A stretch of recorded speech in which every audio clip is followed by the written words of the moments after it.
Homework 11, section 6.1, discrete random variables, video 7.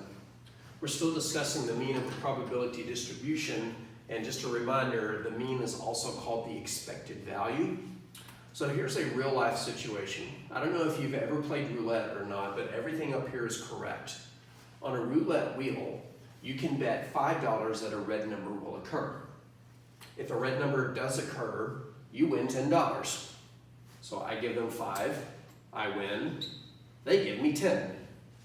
Otherwise, you win nothing. So I give them 5, I lose, I get nothing back. The probability of a red number occurring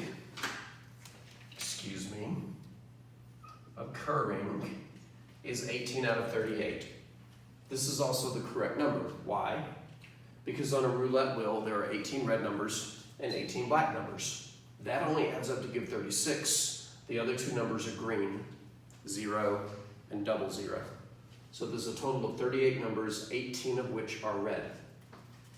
We're going to let x equal our net gain or loss for this bet. In other words, how far ahead or how much down are we after the bet has occurred? But we're going to calculate the expected value of x. Now, in order to calculate an expected value, you need the distribution for a random variable, because you're going to need to know every possible outcome and their probability. So let's talk about the outcome, the value of x, and the probability of that happening. Now, we're only concerned with two outcomes. Either it comes out red, or it's not red. Now, we were already told that the probability of coming up red is 18 out of 36. 18 out of 38. How could we come up with the probability that it's not red? Well, these are complements, which means that their probabilities have to add up to 1. Or, this is a distribution. All of the probabilities add up to 1. There's a couple of ways to look at it. So we could calculate the probability of not being red by doing 1 minus 18 out of 38. Well, I would need a common denominator, so I could change the 1 to 38 out of 38. And 38 out of 38 minus 18 out of 38 is 20 out of 38. So we have a slightly better chance of not winning than we do of actually winning. Now, what is x measuring? X is measuring our net gain or loss for this bet. So you need to think of terms in terms of how much my value has changed. So if I walk in with a $5 bill, bet it, win, and get $10 back, what was my net change? I started with 5, I ended up with 10. My net gain was a positive 5. I made $5. I won 10, but I had to spend $5 to win that 10. So I ended up making $5. But what if we lose? What if it's not red? I start with $5, I bet it, I lose it, and now I have $0. So I lost $5. So my net loss, when it comes up not red, is -5. And those are the only two possible values for this random variable. Either I win an extra $5 or I lose the $5 I started with. Now that I have the distribution completed, I can calculate the expected value, also known as the mean, by using the same formula as before. The abbreviation for expected value, surprise, surprise, is EV. So for our expected value, we multiply each value by its probability and find the sum. So 5 times 18 out of 38 plus -5 times 20 out of 38.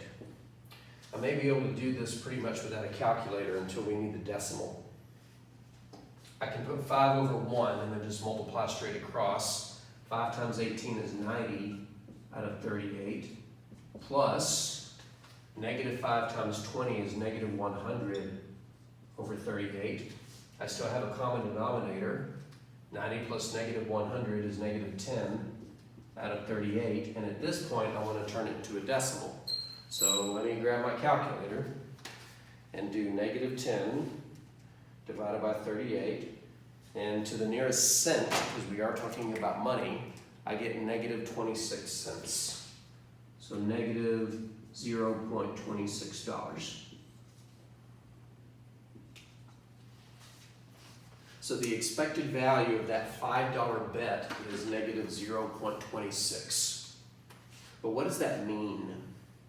What that means is, in the long term, on average, when you make this bet, you are losing 26 cents each time.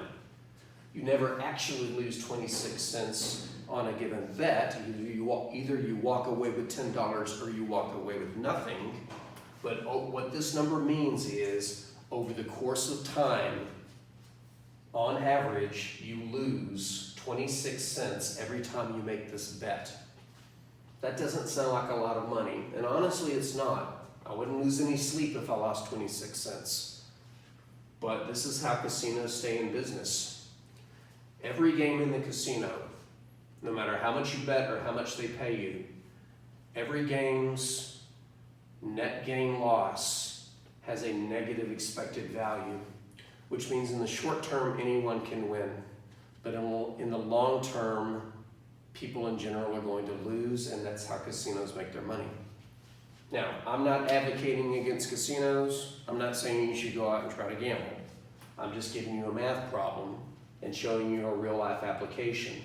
Because the expected value of this bet is negative, that means the person playing the game is at a disadvantage on the long term. What this does mean, if you do go to a casino, is that if you win, leave. Because the longer you stay, the more this is going to catch up, and eventually you would lose all your money. There are no bets in the casino that have a positive expected value. If there were, the casino wouldn't offer them.